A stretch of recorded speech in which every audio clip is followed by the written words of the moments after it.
Today we're going to make banana chocolate chip muffins. It's a very easy recipe.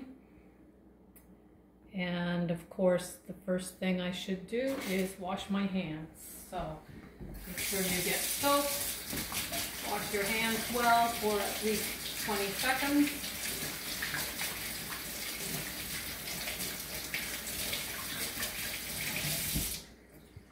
And then you also need to preheat your oven. So for this recipe, we need it at 400 degrees Fahrenheit.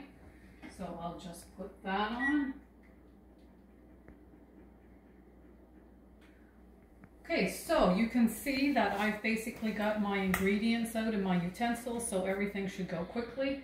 When you're making muffins, you always use the same method, and that is you put all your dry ingredients in one bowl, all your liquid ingredients in another bowl, and then you mix the two of them together. So that's called the muffin method.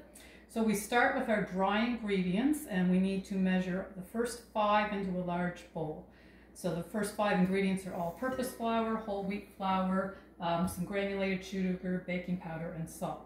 We need 1 1/4 cup of all-purpose flour, and the best way to measure your flour is to scoop it out into your dry measuring cup. And we do that so we don't pack down the flour and end up with more than we need in our muffins, and then they'd be dry. And then take your straight edge spatula and level it off. So that was 1. We need the 1/4 as well. So do the same thing with your 1/4 cup. Level that off. And for the whole wheat flour, we just need 1/2 cup. But I'll do the same thing. Scoop it out. And then we will level it off.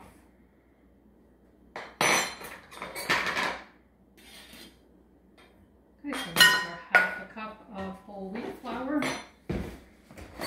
And then the granulated sugar, we just need 1/2 cup of that as well.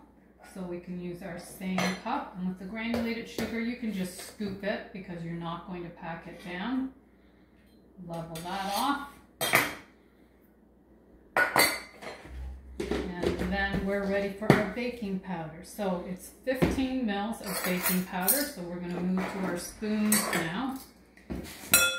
And sometimes when you're leveling with your spoons, it's easier to use the back of a knife. So scoop out the baking powder, make sure it's filling the spoon, and just level it off. Baking powder is the leavener in our muffins. That's what's going to make them rise. So it's really important that you don't leave it out. And then we need 2 mils of salt. So here's my salt. So 2 mils is 1/2 teaspoon. Scoop that out and level it off. And then the last dry ingredient was the chocolate chips, and I've already measured my 1/2 cup of chocolate chips, so I'll just pour that in. So then you're going to take a wooden spoon, which I didn't get out, so I'm just going to grab a wooden spoon, and you just stir all of that together. So at this point, you can stir the dry ingredients as much as you want. When you add the liquids, you want to not overmix it then. So once you've mixed that around and you don't see any separate ingredients in it, you're going to make a well in the center. And that means just push back the dry ingredients so you can see the bottom of the bowl. So the well is essentially a hole, and that's going to make it so when we dump in our liquid ingredients, we don't have to mix very much to get them all incorporated in with our dry ingredients. Okay, so now we're going to switch to the second bowl, and that's where we're going to put our liquid ingredients. So the first one is an egg, and we're just going to crack our egg, put it in there, and it says to heat it up. So we're going to use our whisk, and we're just going to mix it till it is all sort of bubbly and frothy. And then the next ingredient is 1/4 cup or 50 mils of canola oil and the exact same amount of milk. So we'll start with our canola oil. Remember, with a liquid, you need to use your liquid cup. It has to be on a flat surface, and you should get down so you can read it at eye level. So that's our 50 mils of canola oil, and you should take your rubber spatula to make sure you're getting all of that liquid in there. And then we have the exact same amount of milk, so we can just get down at eye level again, put in the milk, and add that to the liquids. So then we need the banana, and it works best if you have quite ripe bananas that have the spots on them. Maybe not as good for eating, but they're great for baking. So you're going to take them, and you need to have about a cup of mashed banana. So the best way to do it is to just break up one banana at a time. Take a fork and just squish it against the side of your liquid cup. Just sort of mash it up. One banana is definitely not going to be enough, but I find it works better if you start with one and add to it. It's easier to mash them up. Okay, so there's one. So then we'll take a second banana and add that and see if we get close to a cup. Usually 2 bananas are enough. These bananas are fairly small, so we might need more, but we'll see after I mix this up. And the bananas are really great in these muffins because they give it some flavor, but they also keep the muffins nice and moist. And sometimes muffins can dry out a little bit, but with this nice moist banana, and that's why it works best if they are a little bit older, it works very well. So it's not really quite a cup, so I think I will put in some more banana, maybe just half of this last one, and that should be good. Okay, and we'll just mix that up as well. And then we should have a cup, I think.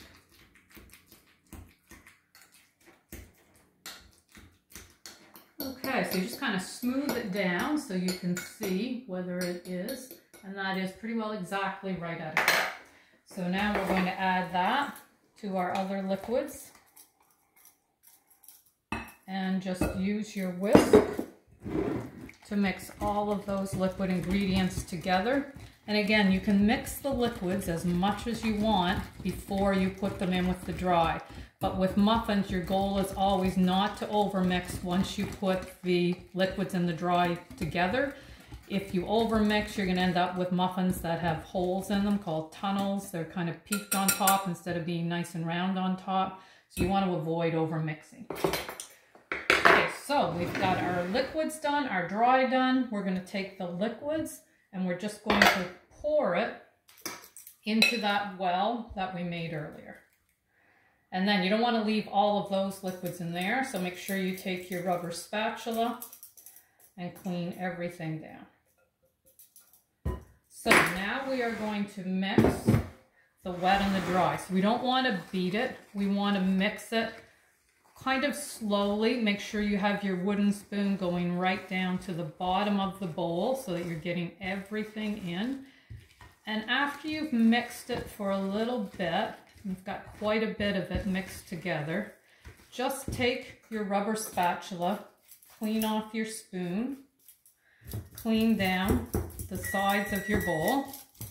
So that was just the oven saying that it is heated to the right temperature. So once our muffins are done, our oven is ready. Okay, and now I just want to mix them just until that flour is incorporated. So if you kind of take your spoon and flip it right over and press down, just do that a few more times until you don't see any loose flour, and then stop. Don't keep mixing. Okay, so that's good. You want the batter to be kind of lumpy.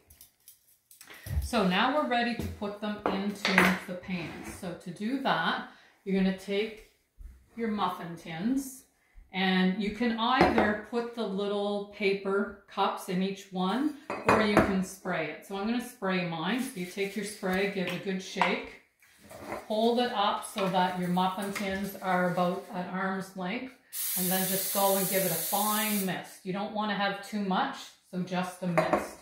And do that over a counter or over your sink. If you do it over the floor, sometimes the mist goes down on the floor. Okay, so then you're going to take a spoon and you're just going to start putting your muffins into the muffin tins.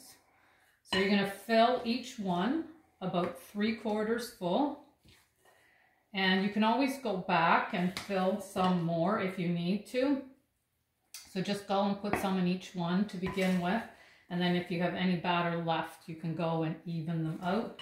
You want them all to be the same size. If you have some that are big and some that are smaller, then your smaller ones are probably going to be overdone before your bigger ones are even finished. Okay, so we're doing pretty well here. We might have to even some out. You can take some away from some if you need to as well.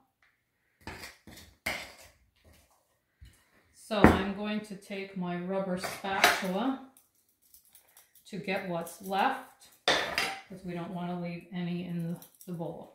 So I'll just look at them and see which ones seem to be maybe a little bit smaller and add a little bit to those ones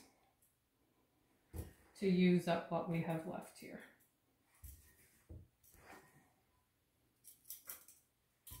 And then that one still looks a little smaller, so maybe I'll steal a little bit from there just so that they all look pretty even. Okay, so that looks good. So we are supposed to bake them for 20 to 25 minutes. So I'm going to open my oven from the side all the way down, put them on the top shelf, close it up again.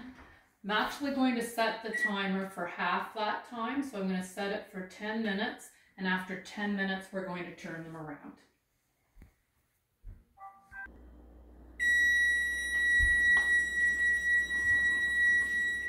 Okay, so the timer's gone off for halfway through, so we're just going to turn them around. So make sure you have your oven mitts on, your pot holders, open your oven all the way down, pull out the rack a little bit so that you can just turn the whole pan around and then push it back in. The reason we do that is sometimes the front of your oven loses a little bit of heat. It's not always as warm at the front as the back. So by turning it around halfway through, we make sure that the muffins will cook evenly. And you'll also notice that I got most of my dishes done while the muffins were baking, so that when they're done, you don't have many dishes to do. You can just enjoy your muffins. So now I'm just going to set the timer again for the last 10 minutes. Here we go.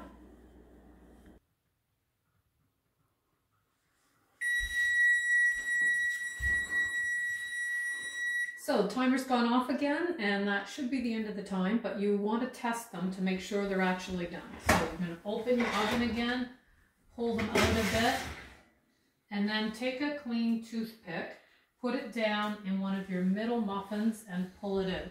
If there's nothing stuck to the muffin, it's done. There's nothing stuck here, so these are done. But if there was some batter sticking, you would put them back in for a few minutes. So I'm going to take them out and put them on here, and immediately close my oven and turn the oven off. And then to take them out, you're just going to take a knife and run it around the edge of your muffins. Just lift them up, and then you're going to put them on another rack to cool for a few minutes, and then that's it. You can enjoy your banana chocolate chip muffins.